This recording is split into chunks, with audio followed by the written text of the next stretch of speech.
This video is brought to you by Water Removal Services.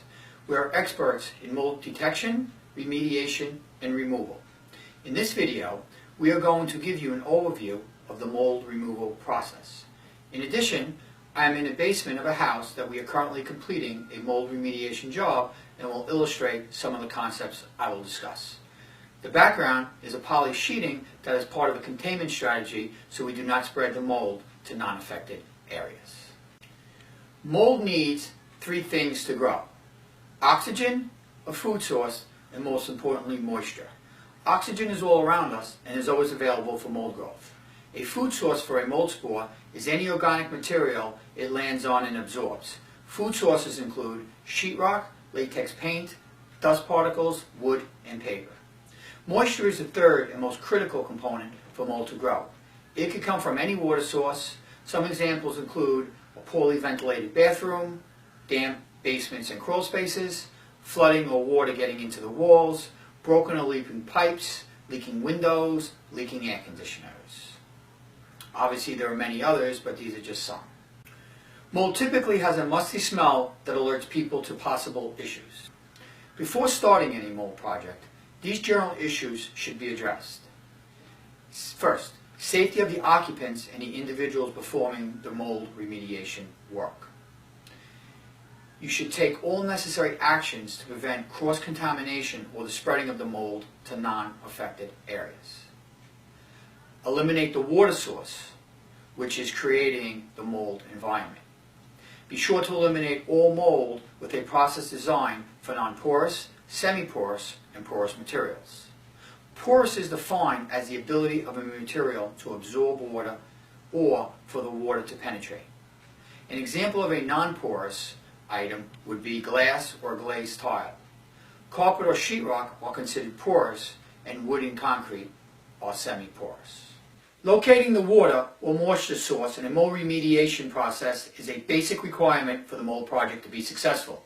As we discussed, moisture is the most critical element and must be eliminated for any mold project to be successful.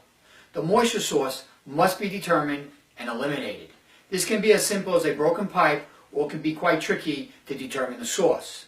The water source must be determined and eliminated. The following is an overview how to clean the affected area in a mold remediation project. Generally, the affected area should be vacuumed with a specialized HEPA filter vacuum. Any equipment used must be thoroughly cleaned to prevent cross-contamination. Non-porous surfaces should be cleaned to remove the mold and can be reused. Semi-porous materials can often be cleaned and reused. Two examples are wood and concrete. More porous materials, such as drywall or carpet, are hardly ever salvageable once they have been contaminated. An application of an antimicrobial agent is typically applied after removing as much of the mold as possible. An antimicrobial agent is a fancy name for an agent that is capable of killing mold.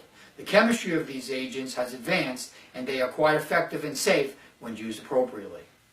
I am now going to illustrate the concepts I have described on a project we are currently working on. Behind this poly sheeting is a bathroom located in the basement. The basement had a musty odor. During the high humidity period in the summer, the odor was so strong the entire basement had an odor that made it uncomfortable to be down there. Here is a picture of the bathroom when we first encountered it. Okay, so it's a typical finished bathroom. That's the light there, it's a little glaring. Okay, so it has a very big odor. In terms of appearance, there's not too much going on, but we do see what appears to be some growth. We'll know more after testing. Through a combination of sampling procedures, confirm the presence of mold. Locating the moisture source, then eliminating it is an absolute necessity for a mold remediation project to be successful. The origin of the water was a vent for the dryer. It was not venting outside, but the moisture was venting into the walls. The moisture was contained in the insulation as well as the sheetrock. The dryer was in the next room and the moisture made it behind the walls in the bathroom. My best guess is this problem was going on for an extended period which contained the elements for mold to grow: oxygen, sheetrock and latex paint, the food source, and moisture, the most critical element that led to the mold growth that probably took months and even years to develop. Here is the picture after the remediation. As we discussed, the moisture got into the insulation in sheetrock and was a perfect place for the mold to grow. The insulation in sheetrock had to be removed. Again, the sheetrock cannot be saved and has to be removed along with the insulation. We use a specialized HEPA vacuum on all surfaces to remove as much mold spores and dust particles as possible. All non-porous materials were cleaned and can be reused. We applied an antimicrobial agent on the remaining items in the bathroom. After the bathroom was completely dried, we used our HEPA vacuum again, wiped off the remaining items with a cloth moistened with our antimicrobial agent. I want to emphasize that we use specific protocols to ensure there was no cross-contamination in the cleaning process. The wood, a semi-porous material, was sanded, treated with an antimicrobial, dried and sealed so we can be assured there was no chance for any mold to grow. I would like to emphasize some important concepts as illustrated on this job. The amount of visible mold on the wall was relatively small, but the bathroom created an uncomfortable smell in a 900 square foot basement. After confirmation that mold existed, locating and eliminating the water source was absolutely necessary. It was quite tricky and took some detective work to locate and solve the problem. The sheetrock, which was contaminated, had to be removed along with the wet insulation. The mold was in the sheetrock, and an application of an antimicrobial agent would not have solved the problem. Additionally, the water source would not have been found and stopped, and the insulation in sheetrock was still wet, and mold would have continued to grow. A major concern in a mold remediation project is cross-contamination, or the spreading of mold from an affected area to a non-affected area. We have set up a containment area to ensure that cross-contamination does not occur. Mold growing from the bathroom to other areas of the basement. There are a variety of procedures we use to ensure we do not contaminate other parts of the structure.